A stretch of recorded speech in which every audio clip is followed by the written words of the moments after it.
So the major story right now is, of course, in the Middle East and the U.S. launching an 8th straight day of strikes in retaliation against the IRGC that continues to target U.S. Bases in the Gulf region, and tragically yesterday killing 2 U.S. service members, wounding some others. One is believed to be missing. We're following that story. A third soldier is believed to be missing. Yeah, and of course, obviously, everybody, President Trump is the dynamic of that. His troops get killed. Also, we see Iran as سلام تخطات نايز channel كما تكونوا تبوك تكونوا ناي وتر تمليتان بحقناني ولومون كم وتروا قداسن وانا ونتحسوتات حزنا لكم متسينا لنا سام ودة نايز بدم سانا قصنه بخبر نعدم لايك ناقبركم تو لومي كلتا بزعبا كونتات ناي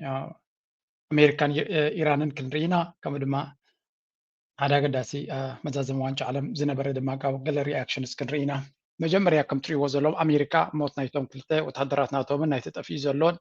أمنا كبيدوام كم زلون بو إحنا نخفضيو كل عين الزربان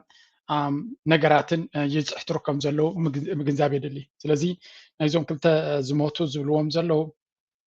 التزينا نتموتهم نمنجار تراي أيكونن حبيرهم مزلو انتهى إحنا نخفضيو كتك أملو مخنيات كدليو سلاز دليو نحنا مفداي كتك أملو مخانم ناي بمريز كبر كوينات دي كالنز كبر كله كتك أملو مخانم يمزنا جروزرلو سلازي نتكوينات نمسفح دا عمبر نتكوينات نمعجتي ويون نبكال زرب نمزراب نمسجار أيكونن نجيرو ممزلو نزوم كل تميتهم زبحلو زلوسي نبوليتيكا واجندا تباهيلي تنجير زلو يمزلو زلو well, harassing regional partners in the Gulf as well. Griff, you've got more on that. Let us know. Well, and that's a really important point, Lisa, because the IRGC has not stopped targeting U.S. service members in the Middle East. Yesterday's, the most recent attack was on Muwafaq Salti Air Base in Jordan. That has been there. We've had a partnership for a long time with Jordan. It is an air base where we keep not only our planes and حجي انتاي بلافت زربات أنا هلون صبوك يركب أتبرح الكميو. I think حدا جزء زون فوكس نيوز حق يوصيهم. قالوا كلهم شفافنا ويهم زفتنو. انتاي مزول زلوا إيران نزل بيزات ناتنا أبومولو زلوا كم حسوميات تشوف زلا. توم رحتنا الجزء نزيك سب زي قدر فوقن قط فما يكون نانيم زول زلوا. حجي نت بيزات ناتهم كند من تاي تحسيو خم زلوا أمريكا تعبسيات دل زلا. ترجع بس حسب بس يقول إيران كم حسوميات تلبلبوا زلا نت بيزاتنا أمريكا. أب كويت زلوا حمد جرات الله بحرين زلوا كت عليه الرملو أب قطر زلوا حجر ما زناي بحر زناي جوردانسي إير بيز ناوتهم يتزعبي نفرتن جلن زلوا بيز نيرو نعوخ قبلت بلاتو على الله سلذي أمريكا كبيت زخون كسارة يوريد وازلوا قابض بمول زوبا مالت جوردان مالت دمان إسرائيل مكل غال عبي بوتاز زلوا بيز نيرو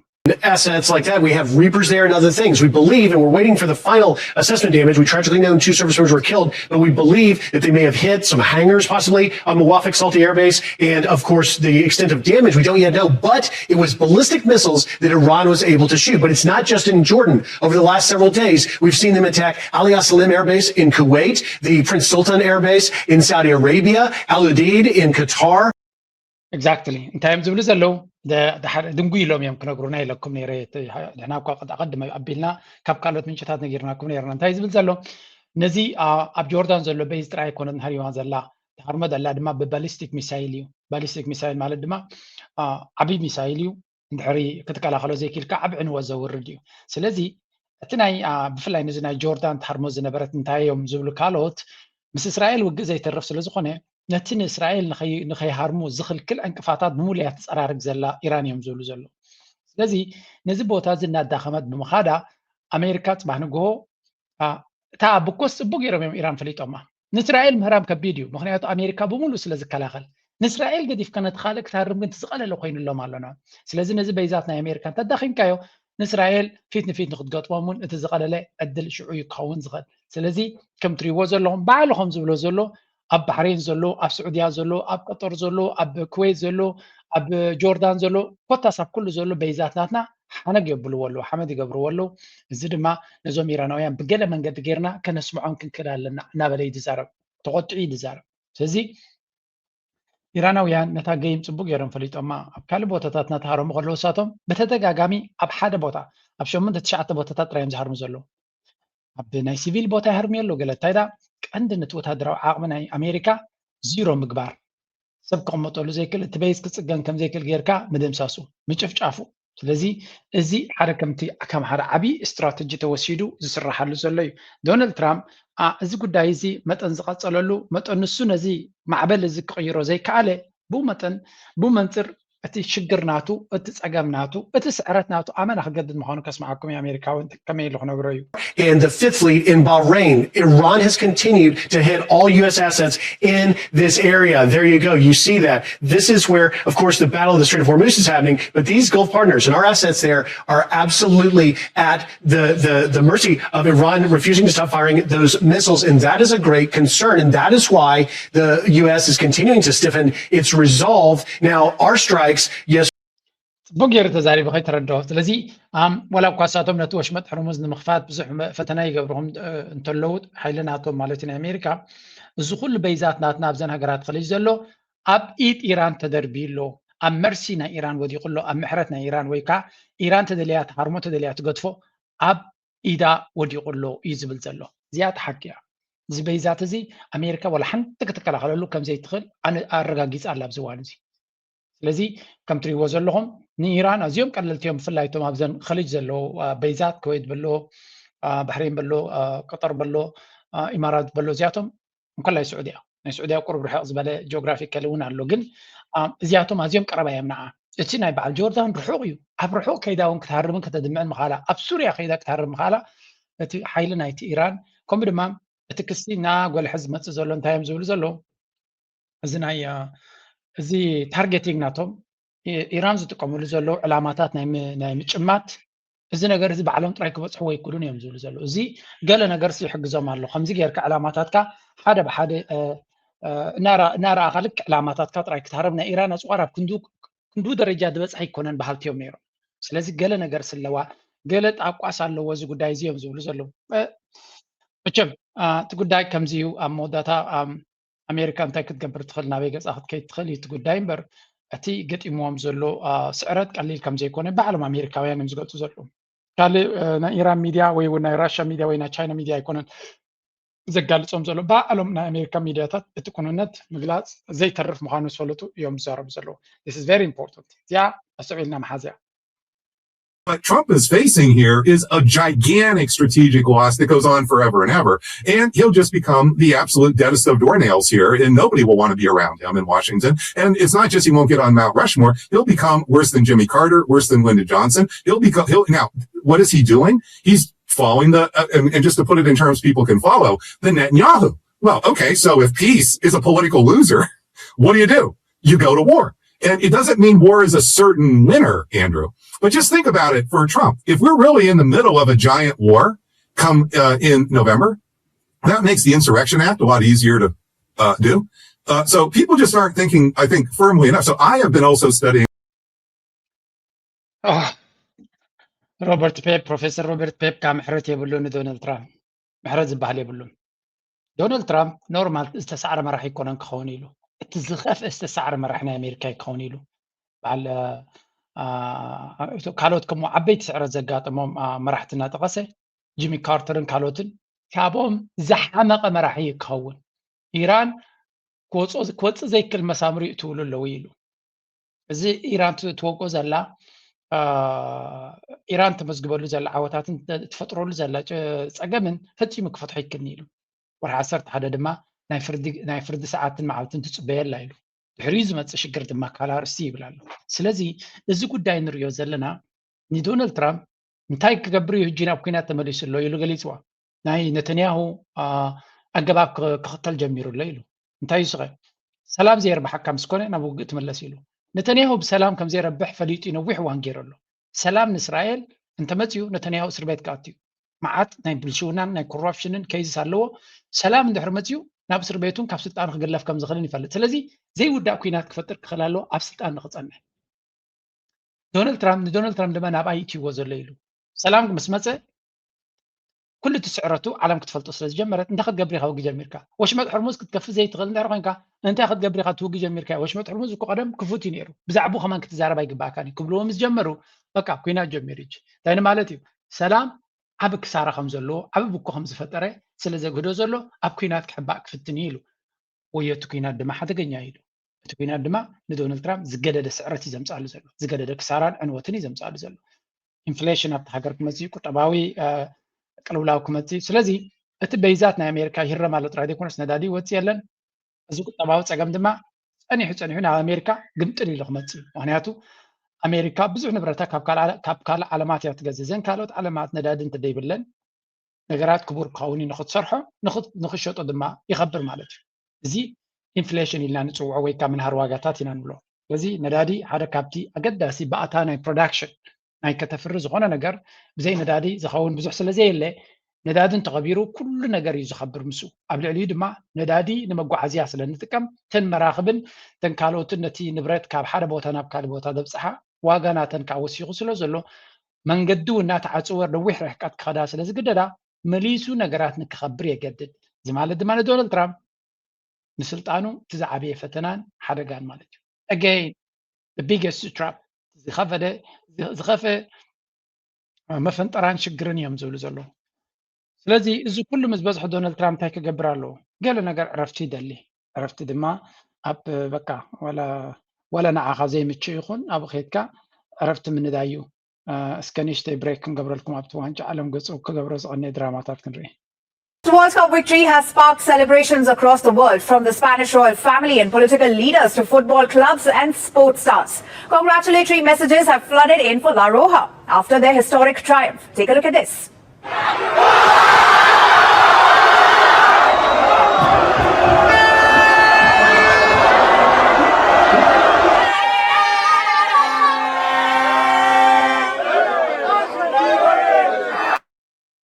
ከም ትሪእዎ ዘለኹም ክንደይ ካብዞም ፈለወርስ ናተይ እስከ ፀሓፉለይ ናይ ስፔን ዝነበርኩም ክንደይ ካብኣቶም ክንደይ ካደ ምስ ኣርጀንቲና ነርኩም ክንደይ ከዚ ፋይናል እዚ ኣየገደሰኩምን ነይሩ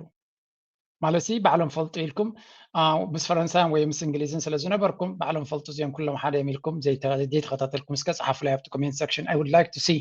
ኣነ ንባዕለይ እዚ ፋይናል ብዙሕ ኣይተገደስኩሉ ነይረ እተን ዝግደሰላ ዝነበርኩ ክለብ ብፖለቲካ ናታ ታዝፀልኣ ብኩዕሶ እግሪ ግን ዝፈትዋ ክለብ ንዓይ ፈረንሳይ ኢለኩም እየ ፈረንሳይ ድማ ንዓይ ዝመስሉ ደቀይ ዝመስሉ ተፃወቱ ስለ ዘለዎም እየ ዝፈትዋ ተኻልእ ፖለቲካ ናይ ፈረንሳይ ትዝፀልኦ ፖለቲካ እዩ በዚያ ግን ፀለምቲ ስለ ዘለዎ ኣብታ ጋንታ ኣርጀንቲና እውን ፀለምቲ ዝገበሩ ምሶም ክኸውን እያ ካብ በጃ ክነግረኩም ዓሌታውነት በልዎ ድሌትኩም በልዎ ኣርጀንቲና ፀለምቲ ተፃወቲ ምስ ገበረት ክድግፋ እየ ብዝኾነ ንስፔን ዝበዝሐ ዓለም እዩ ዝድግፋ ነይሩ and the reason is this ንዘይፈለጥኩም ትሪእዎ ዘለኹም እዚ ትሪእዎ ዘለኹም እቲ ያሚን ያማል ዝበሃል እዩ እዛ ፍሪ ፓለስታይን ትብል ባንዴራ ሒዙ ናይ ባርሴሎና ዋንጫ ምስ ወሰዱ ኣብቲ ሴሌብሬሽን እዛ ባንዴራ ሒዙ ስለ ዝተረኣየ ዶናልድ ትራምፕን ኣሜሪካንሲ እስራኤል ብፍላይ ኣብ ልዕሊኡ እገዳ ንክግበር ብዙሕ ፃዕሪ እያ ገይራ ነይራ ርዳእኩም ዘለዎ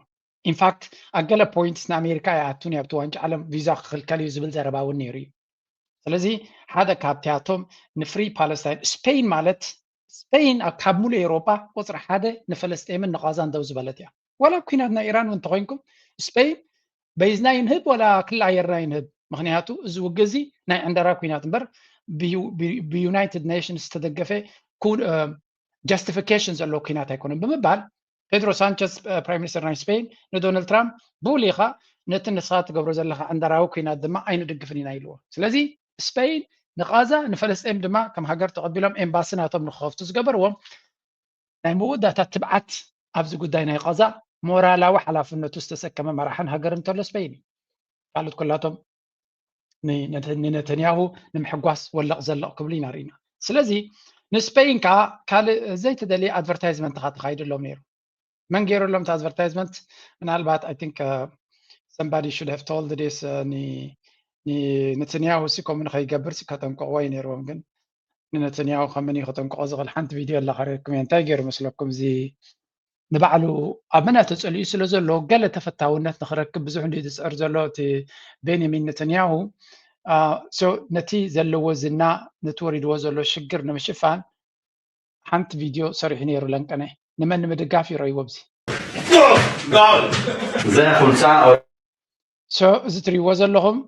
ናይ ኣርጀንቲና ማልያ ብፍሉይ ፕራይም ሚኒስተር ንነተንያሁ ሰዲዶምሉ ምስ ኣርጀንቲና ከም ዝኾነን ምስ መሲ ከም ዝኾነን ኣርጀንቲና ክትዕወተሉ ከም ዝደልን ብወቅዒ ኩዕሶ እናተፃወተን ንኣርጀንቲና ድማ ኣጆኹም ኣብ ጎንኹም ኣለና ዝብል መልእኽቲ ሰዲድሎም ነይሩ ስለዚ በዚ መልክዕ ክትሪኦ ከለኻ ዶናልድ ትራምፕ እውን ከምኡ ኣርጀንቲና ክዕወትሉ ይደልዩ ነይሮም ስለዚ ኩላቶም ንኣርጀንቲና ዋላ እቲ ፊፋ እውን ኣርጀንቲና እዩ ዝደሊ ነይሩ ዝብል ዘረባታት ሰሚዕኩም ኣለኹም ብሓፈሻ ኣርጀንቲና ዝበሃል ናይ እስራኤል ደጋፊ እዩ ዋላ እቲ ሜሲ ዝብልዎ እውን ሓደ ካብቲ ተፀላእነት ፈጢሩሉ ዘሎ ምስ እስራኤል ከይዱ ኣብ ብዙ ጉዳይ ናይ ቀዛ ስቕታ ጥራይ ዘይኮነ ኣብ እስራኤል ከይዱ ምስ እስራኤል ከም ዝተረኣየ ዘርኢ እውን ስለ ዘሎ ስእልታት ሓደ ካብቲ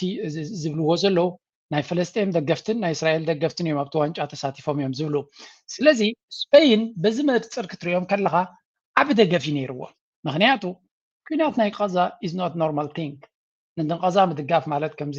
ረብሓ ንክትረክብ ወይ ንእስራኤል ምድጋፍ ማለት ኣድቫንቴጅስ ኣለዎ እዩ ብርግፅ ሚድያ ፅቡቅ ሸፈነ ይድበካ ብዙሕ ፅቡቅ ነገራት ክመፀካ ክእል ንቀዛ ወይ ንፈለስጤን ምድጋፍ ማለት ግን ባዕልካ ናብ ሽግር ምእታው ማለት እዩ ምክንያቱ ካብ ቀዛ ትረክቦ ናይ ሕልና ዕረፍቲ ወይ እውን ሞራላዊ ሓላፍነትካ ምግባር ተዘይኮይኑ ሓመድ ዕደ ረኪብካ ንባዕሎም ዘይረከቡ ዶ ክገብሩልካ ኮይኖም ስለዚ ንቀዛ ምድጋፍ ይፅባት ሞራሊቲ ሞራል ስለ ዘሎ እቲ ግህሰት ዝተገበረ ቅድሚ 2-3 መዓልቲ ምስ ሓደ ንእሽተይ ወደይ ስንዘራረብ ነርናሲ ኣብ ቀዛሲ እንታይ ተፈፂሙ ይፈልጥ እንደ ይሰምዕ እንደ ግን ክንምንታይ ነይሩ ኢልንሲ ባዕልካ ርእየ ኢለዮ ቀዛ ቢፎር ኤንድ ኣፍተር ትብል ቪድዮ ኣላ ኣብ ዩቱብ ቅልጥፍ ኢልኩም ተፅሒፍኩም ክትመፀኩም እያ ናይ ቲክታክ ቪድዮታት እውን ኣሎ እታ ቪድዮ ምስ ረኣኻ ኖ ኮሜንት ኢልካ ክትውዳ ዘረባ የድልየካኒ ትዕንወት ምስ ረኣኻሲ ባዕሉ ዝበርሃልካ ከምዚ ዓይነት ከመይ ገይሩ ክፍፀም ይኽእል ኣብ 21 ክፍለ ዘበን ብዛዕባ ሞራልን ሂማን ራይትን ዝጀሃሩ ሃገራት እናሃለዉ ከለዉ ከምዚ ንኸጋጥምሲ እንታይ ኮይኖም ስቕ ኢሎም ርዮም ቢካዝ እስራኤል ሕጊ ኣልቦነት ስለ ዘሎ ሕጊ ዝበሃል ስለ ዘይምልከቶ ድሌቶም ገይሮም ብዘይተሓታትነት ክነብሩ ዝኽእሉ መራሕቲ ስለ ዘለዋ ኣሜሪካ ድማ ቀንዲ መጋበርያ ቀንዲ ንኸሙ ብዲፕሎማሲ ብወታደራዊ ብፖለቲካዊ ብኩሉ መንገዲ ንእስራኤል ኣጆኺ ቀተልዮም ደምስስዮም ትብል ሃገር ስለ ዝኾነት ኤውሮጳ እውን ኣጣቃዕቲ ስለ ዝኾኑ ጀርመን ክሳብ ሕጂ ኣፅዋር ይህብ ኣሎ ባይ ደ ወይ ለንቀነ ጀርመን እንታይ ገይሩ እስከ ጀርመንሲ ንእስራኤላውያን ዝነቀፍ ነገር እንድሕር ጌርካ ን5 ዓመት ክትእሰር ትኽእል ዲኻ ኣንቲ ሰማይት ዝኾነ ነገር ተተገይሩስ ን5 ዓመት ክእሰር ይኽእል ኢሎም ንእስራኤል ክንዲ ስጉምቲ ዝወስዱ በተይ ትገብሮ ዘላ ቃዛ ኖ ንእስራኤል ዝትንክፍ እንተሎ ክንኣስሮ ኢና ኢሎም እዚ እቲ ቀደም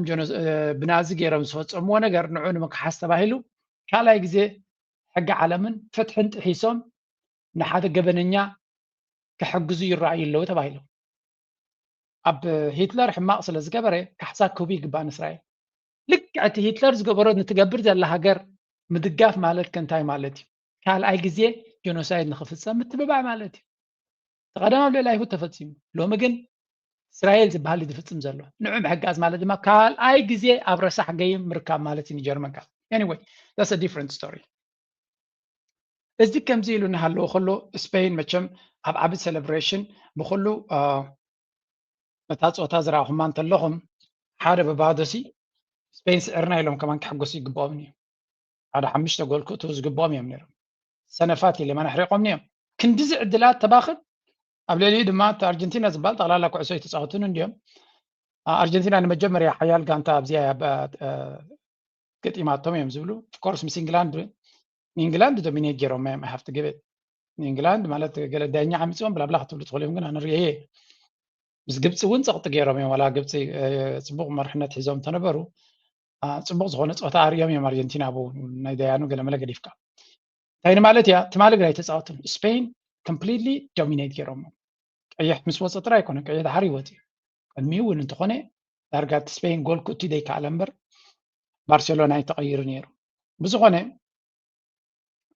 ዝበዝሐ ሰብ ብዙሓት ፖለቲካውያን ናይ ፖለቲካ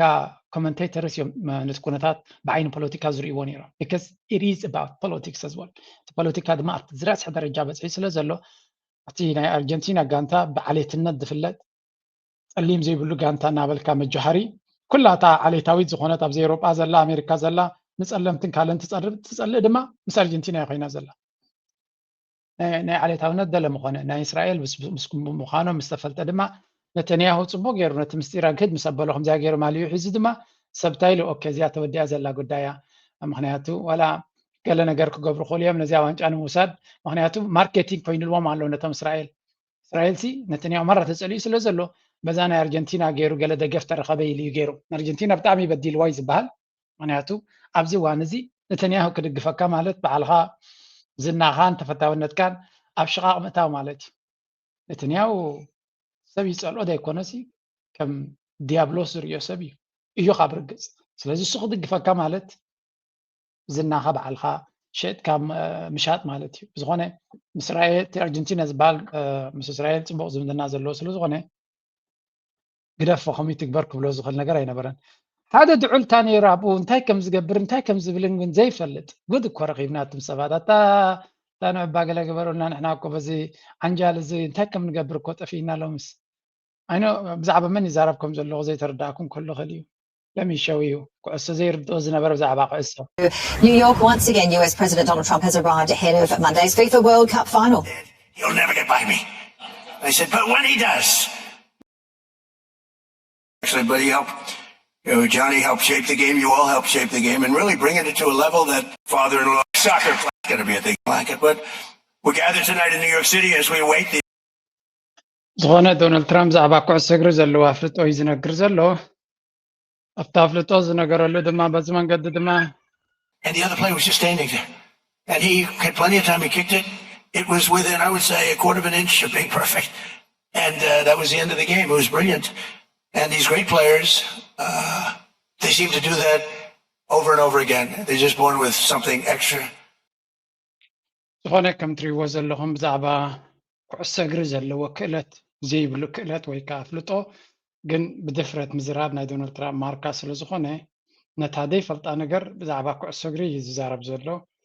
ኣብዚኣ ድማ ዋንጫ ክበሎም ኢሎም ሰምፅዎ ዋንጫ ሂቡ ክንዲሰተት ኢሉ ዝእለ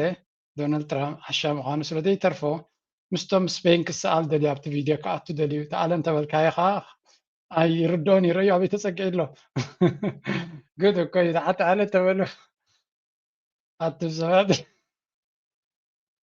ዶናልድ ትራምፕ ኣይትሰኣል ኣብዩ እኮ ይረያው ኣያያያያ ካብዚ ዝኸፍእ ውርደት እኳ ኣይተራእየን ግን ብዝኾነ ስፔን ኣብ ሞዳታ ተዓዊቶም ወፂኦም ኣለዉ and yeah I mean this is ናይ ብሓቂ ድራማ ዝመልኦ ዘይፍትሓውነት ዝተረኣየሉ ብዙሕ ኣዛራቢ ወላቲ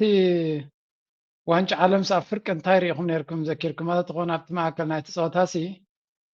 ሃፍ ታይም ሾው ኢሎም ናይ ኩዕሶ እግሪ ባህሊ ዘይኮነ ሙዚቃ ጃስቲን ቢበር ዶ ወላ ገለዶ ኢሎም ፈፂንካ መቐረት ዘይብሉ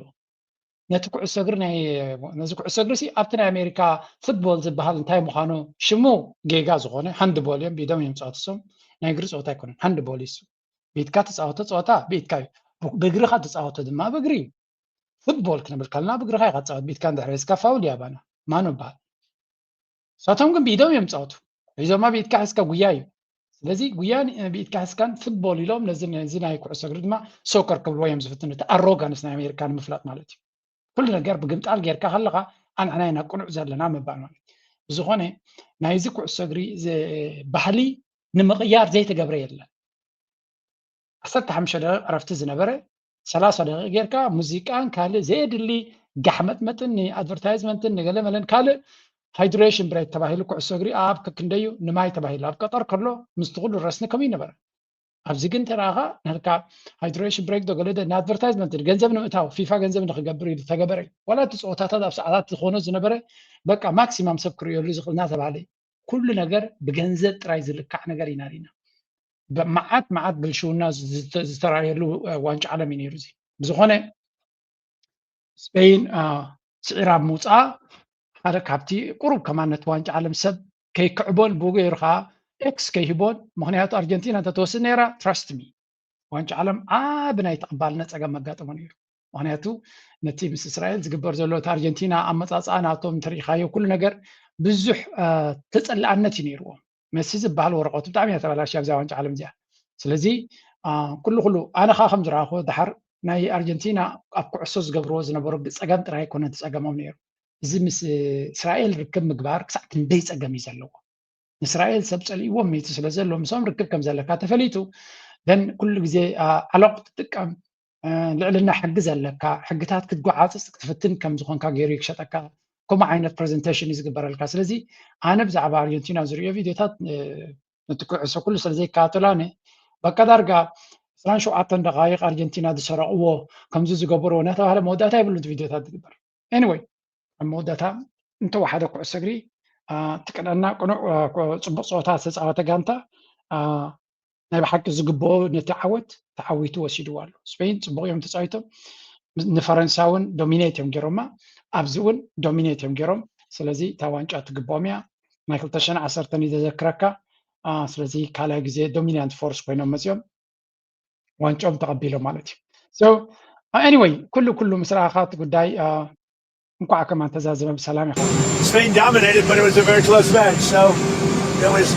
Fighting contest. and I think they both played well. I would say Spain played better, really, but they both played well. I mean, they got to the finals, and it was very exciting. Actually, it looked like Spain dominated, but it was a very close match. So it was great. It was a great event. The victory also drew reactions from some of the biggest names in እንተዋሓደ ብዚኣ ፅቡቅ ተዛሪቡ ዶናልድ ትራምፕ ስፔን እያ ዶሚኔት ጌራ ነይራ ግን ክልቲኦም ሓያላት ጋንታታትዮም ገለ ኢሉ ነይሩ ንሱ ናይ መሲ ምክንያቱ መሲ ኣብ ማያሚ ስለ ዝፃወት እቲ ፍሎሪዳ ስለ ዝፃወት እንታ ናይ ኣሜሪካ ተሽሙ ስለ ዘሎ ምስ እስራኤል ርክብ ስለ ዘሎ ዝያዳ ናይ ኣሜሪካ እዮም ነይሩ ናይ መሲ እዮም ናይ ኣርጀንቲና እዮም ነይሮም ናይ ኣርጀንቲና ፕሬዚደንት እውን ዓርኩ ወይ ደጋፊዩ ስለ ዝኾነ ምስ ኣርጀንቲና ክኾን ግድድ እዩ ነይሩ ስፔን በንፃሩ እታ ዝፀልእ ሃገር እያ ዶናልድ ትራምፕ ምስቲ መራሒ ናይ ስፔን ብዙሕ ባእሲ ዘለዎ ኣብቲ ናይ ኩናት ናይ ኢራን ወላ ኣብ ኔቶ ይኹን ስፔን ፈፂማ ገፅ መሃብ ከለያቶ ስለ ዘላ ካብ ኔቶ ደክንሰጓ ናይ ንግዲ ሽርክነትና ደጠጠው ከነብል እናበለ ዝፍክር ዝነበረ ኣንፃር ስፔን ድማ ተዓዊታ ስለዚ ኣሜሪካ ምንጋእ እቲ ዋንጫ ዓለም ዝተኣንገደ ከመይ ሪኢኹሞ ስቴዲማት ፅቡቅ ነይሩ ፅቡቅ ስቴዲማት ርኢና ግን ብሓፈሻ እቲ ኩዕሶ መቐረቱ ዘጥፍአ ኮይኑ ተሰሚዕና ናይ ብሓቂ መቐረቱ ጥፍኡ ሓደ ስታይል ፖስት ገይሩ መስለኩም ከምዚ ናይ ሎሚ ዓመት ሃፍ ታይም ሾውሲ እንትዒ ነዚ ናይ ኣሜሪካ ስመን ኮኑ ይሓልፎ ኸውን ኢሉ ፅሒፍ እዚ ሃላይ ኩዕሶ ስለዘይትፈልጥ እምበር ሃፍ ታይም ሾው ከመን ግበረልና ኢልካ ኢልዎ ኣብ ኩዕሶ እግሪ እዚ ንሕና ብዛዕባ እቲ ኩዕሶ እናሓሰብና ተን 15 ደቃይቅ ሓሳባቶም ፕሮግራማቶም ቀይሮም ተዘራሪቦም ተዳልዮም ናብ ኩዕሶ ክምለሱ ኢኻ ፅበ እምበር ሙዚቃን ገለመለንስ ምን ይሓስቡኸ መቐረት ናይቲ ኩዕሶ ከማን የጥፍኣልካ ብፍላይ ድማ ከምዚ ዓብ ውድድር 0-0 ስለ ዝነበረ እምበር ሓንቲ ጋንታ ጎል ኣትይዎ እንተዝነብር 30 ደቂቕ ከመይ ጌርካ ፅበ ስለዚ it was just I hope ዛ ይድገሙ ንኸውን ኣሜሪካ is like ናይ ብሓቂ ዋንጫ ዓለም ትበቅዕ ሃገር ኣይረኣኾና ሓይሊ ስለ ዘለዋ ጉልበት ስለ ዘለዋ እምበር መንፈስ ናይ ዋንጫ ዓለም ተበላሽ እምበር ተፀብቕ ኣይረኸብኮና ዋንጫ ዓለም መቐረቱ ብብዙሕ መንገዲ ቪዛ ዝኽልክል ዳያኑ ዝሰጉግ ንቲፌዞታት ንተፃወቲ ንኢራንሲ ኣብ ኩናት ስለ ዘይሰዓርካ ኩዕሶ እግሪ ከተሰራጥያ ምፍታን ከምዚ ዓይነት ጋሕማቅ ዝኾነ ዋንጫ ዓለም ኣይተራእየን ክገርመኩም ኣይተራእየን ግን እቲ ሚድያ እንታይ ይገብር ኣሜሪካ ፅቡቅ ከም ዘሕለፈት እዩ ዝገብር ኣብ ኢራን ከ ግብረ ሰዶም ከም ዝኾይኖም ሓደ ገይ ክኣቱ ከሎ ኣብ ቪዛ ከልኪሎሞ ሓደ ከምዚ ክገይሮሞ ኔጌቲቭ ጥራይ ከመይ ዝበለ ዋንጫ ዓለም ቀጠር ዝገበረቱ ሲ ኔጌቲቭ ጥራይ ይደሊ ነይሩ ኣብዚ ኸ ብክሻመሉ ኔጌቲቭ ከሎ ፖዚቲቭ ይደሊ እንታይ ማለት እዩ ክንድምንታይ ረሳሕ ሚድያ ከም ዘሎ ኣብ ዓለም ከዓ ንዓለም ዝበርሓሉ ነገር እዩ ነይሩ ኣሜሪካ ኩሉ ዓይነት ገሰታት ገይራ ሶማላዊ ዳኛ ቪዛ ከልኪላቶ ናይ ፖለቲካዊ ኢቨንት ይኮነ እዚ ናይ ዓለም ኢቨንት እያ ትእንግድ ኣላ ስለዚ ካብ ኣፍሪካ ምድሪ ዝበለፀ ዳኛ ዝተባሃለ ከልኪላ ንሶማልያ ኣካል ናይ ፖለቲካዊ ኣጀንዳ ገይርዎም ስለ ዘሎ ላይክ ብዙሕ ንኢራን ዝገበሮም ኣብ ታሪክ ጥራይ ተሰኒዱ ይሕለፍ ንኢራን ካብ ኤርፖርት ተበጊሶም ካብ ሜክሲኮ ተበጊሶም ብከቢድ ዝኾነ ሴኪሪቲ ተፃዊቶም ከይዕረፉ ንሜክሲኮ ከም ዝመለሱ ይገብርዎም ነይሩ ብኸመይ ተሳዒሮም ወፂኦም ኢራን ድሓን እሱ ንካል ማዕራን ነፍሲ ዝኻለ ቪድዮ እዩ ብዝኾነ እቲ ፖለቲካ ክንምንታይ ኣብቲ ስፖርት ኣትዩ ነቲ ኩዕሶ እግሪ ሳዕ ክንደይ ኣበላሽዎ ከም ዘሎ ምርኣይ የድሊ በዚ ኮይኑ በቲ ስፔን ብምዕዋቶም ዝበዝሐ ህዝቢ ዓለም ተሓጒሱ ብሓፈሻ ህዝቢ ጋዛ እውን ተሓጒሶም ስለዚ this is the moral of the story at the end of the day ንመለስ ናብቲ ፖለቲካዊ ኩነታት ምክንያቱ ኩዕሶ is another form of ኩዕሶ እግሪ ሲ ካልእ ኣገባብ ናይ ፖለቲካ ኢልናኩም ኢና ተዘይከውን ነይሩ ንኢራን ኣይመከላበትካ ተዘይከውን ነይሩ ቪዛን ገለመለ እናበልካ ንተፃወቲ ኣይመከላበትካ ስለዚ ክገርመኩም እቲ ኣርጀንቲና ዝበሃል ኣብ ሓንቲ ቦታ ጥራይ ከም ዝፃወት ኩሉ ነገር ምቾት ከም ዝኾነ እዮም ገይሮም ነይሮም እቶም ካልኦት ክለ ሃገራት ግን ናብ የማንን ፀጋምን ለኽበጥበጥ ንክገብሩ ይገብርዎም ነይሮም ካብ ዝብል ዝርአ ሰሚዐ ነይረ ኣንቢበ ነይረ ዝኾነ ኣርጀንቲና እንኳ ኣይተዓወቶ ኣብዚ እዋን እዚ ምክንያቱ ነቲ ኩዕሶ እውን መቐረት መጥፍኡሉ ነይሮም ኣይኖ እቶም ብዙሓት መሲ ኣብ ዝለዓለ ደረጃ ናይ መወዳእታ ፀወቱስ ዋንጫ ሒዙ ክወፅእ ነይርዎ ትብሉ ነይርኩም I respect your to not feeling ይርዳእኒ እዩ Messi is a great player ዓብ ተፃዋታ እዩ I think እዛ ዋንጫ ዓለም እዚኣ ምስቲ ዘሎ ኩነታት ምስቲ ብዘሎ ፖለቲካ ተበላሻቶ ትኾነ ኣነ መሲ ንሱ ዝፃወተላ ጋንታ ደጊፈ ይፈልጥን እየ ግን ከም ሰብ ሃምብል ሰብ እዩ ትሕትና ዘለዎ ይፈትዎ ነይረ ናይ መሲ ፀላኢ ኮንኩና ከም ሰብ ንመሲ ክትፀልኦ ፀገም እዩ ክትፈልጥ ከም ሰብ ክትሪኦ ከለካ መሲ ዝፅላእ ሰብ ኣይኮነን ህያዋይ ሰብ እዩ ትሑት ሰብ እዩ ሃምብል ሰብ እዩ ብጀካ ስርሑ ካለ ዝገብር ኣይኮን ሓደ ሓደ ግዜ ቆቆሪፆም ገለ ዝገብርዎ ተሪኻ ያ ኣብ ዝበዝሒ ፀወታ ግን መሲ ስርሑ ዝሰርሕ ተፃዋታ እዩ ኣነ ካብ ዝፈልጦ ማለት እዩ ኣብ ነገር ብዙሕ ዝርከብ ተፃዋታ ኣይኮን ብቕንዕና ዝፃወት ተፃዋታ እዩ ስለዚ ጀስትን ኣርጀንቲና ስለ ፀላእካዮም እቶም ጋንቱ ማራ እዮም ረጎነፅ ግን ንሱ ኣይ ዶንት ቲንክ ብኡታት ክግለፅ ዝኽእል ንዓታቶም ጠጠው ከብሎም ብዘይምኽኣሉ ብዙሕ ሰብ እዩ ዝነቕፎ በኣ ምክንያቱ ንሱ ከም ሓደ ዓብ ተፃዋታይ ስታንዳርድ ናይቲ ጋንታስ ክቕይሮ ምኽኣለ ዝብል ገምጋም ኣሎ ግን anyway different stories about this thing ንመለስ ኣብቲ ኩነታትና ምክንያቱ ናትኩም ሪኢቶን ክሰምዕ ይደሊ I know ናተይ ሪኢቶ ኦፒኒየን ዘለኒ ሰብ ስለ ዝኾንካ ናተይ ሪኢቶ ሰሚዕኩም ኣለኹም ናትኩም ኣብ ኮሜንት ሰክሽን ዝተሓጎስኩምን ዘይተሓጎስኩምን ኣርጀንቲና ክትዕወት ነይርዋ ትብሉን ስፔን ብምዕዋታ ፅቡቅ ትብሉን ክልቲኦም ከማን ደስ ዝብሉን ክለባት ኣይኮኑን ትብሉን ክትልኡ ትኽእሉ ኢኹም ናትኩም ሪኢቶ እውን ክሰምዕ ይደሊ ሓንቲ ሪኢቶ ትማሊ ካብ ሓደ ሰብ ዝመፀትን ስፔን ንባዕሎም ዓሌታውያን እዮም ኢሉን ነይሮም ብርግፅ ስፔን ዓሌታውነት ነይርዎም ብፍላይ ኣብ ግዜ በዓል ሄንሪ ናይ ፈረንሳይ ዝፃወትሉ ዝነበሩ እቲ ሽዑ ዝነበረ ኣሰልጣኒ ዓሌታዊ ነይሩ ንዝክሮ ብፍሉይ ብዓሌታውነት ትፅላእ ክለብ እያ ነይራ ሎሚ ግን ኣይ ቲንክ ፀለምቲ እውን ኣለዎ እታ ክለብ ተን ጋንታታት እውን ይቀያየራን ስለዚ anyway እቲ ዓሌትነት ኣሎ ኣብ ስፔን የለን ክብለኩም ኣይደለና ብጥልያን ኣብ ስፔን ኣሎ እቲ ዓሌትነት ካብ ናብቶም ፈረንሳይ ይሕሽ ኮኑ ግን ናባቶም ከዓ ሞር ዝተሓበ ዓሌታውነት ከም ዘሎ እዩ ዝንገር anyway I just want to address this part ምክንያቱ ኣብ ዲስካሽን ስለሰማዕኮ League is warning the escalating conflict between the US and Iran is plunging the entire region into further destruction and economic decline. The United States military says its latest round of airstrikes targeted Iran's Revolutionary Guards. According to US Central Command, Saturday night's operation was meant to, quote, punish the IRGC for attacking American troops in Jordan. 2 military service members were killed in an Iranian strike at a base there earlier on Saturday. And Iran, in turn, is targeting US bases across the region. Sirens have sounded in Kuwait, Bahrain and Jordan. Kuwait's electricity ministry says power and water desalination plant has been attacked in 2 days. ናብቲ ሪል ላይፍ ምስ እንምለስ ድማ ከቢድ ዝኾነ ኩናት ይካየድ ከም ዘሎን ሃገራት ኸሊጅ ድማ ብዓቢ ደረጃ ይህርማ ከም ዘለዋን እቲ ኣረብ ሊግ ዝበሃል ድማ እዚ ዞባ እዚ ኣብ ዝገደደ ዓዘቕቲ ናይ ኩናትን ሽግርን ክኣቱ ከም ዝኽእል የጠንቅቕ ኣሎ እቲ ኣረብ ሊግ ዝበሃል ማለት እዩ so ኩዌት ዝበሃል ከቢድ ዝኾነ ናይ ፓወር ፕላንትስ ከምኡውን ዲሳሊኔሽን ፕላንትስ ማይ መፃረዪ ከምኡ ናይ መመንጨዊ ናይ ፀዓት ይህረም ከም ዘሎን ኢንፋክት ብዙሓት ኪላታት ከም ዝብልዎ ዘለዉ ኩዌት ብኢራን ክትውረር ከም ትኽእል ብፍላይ ናይ